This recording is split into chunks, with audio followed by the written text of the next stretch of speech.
யாருக்கு பிரச்சனைகள் முடியப் போறதோ அவர்கள்தான் இன்னைக்கு இந்த அருள்பாதை சேனல் வீடியோவை பார்ப்பீர்கள் என்று நிச்சயம் கூறலாம். நீங்கள் நிறைய வீடியோக்களை பார்க்காமல் ஸ்கிப் செய்திருப்பீர்கள்.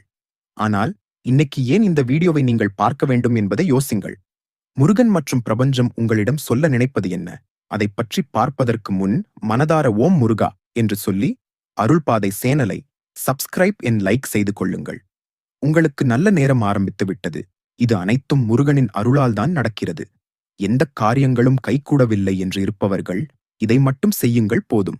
காலை எங்கு சென்றாலும் முருகனை நினைத்து நெற்றியில் திருநீர் வைத்துக் கொண்டு செல்லுங்கள். நீங்கள் நினைக்கலாம், திருநீர் வைத்தால் எல்லாம் மாறிவிடுமா என்று. இதற்கு ஒரு உண்மை கதை இருக்கிறது.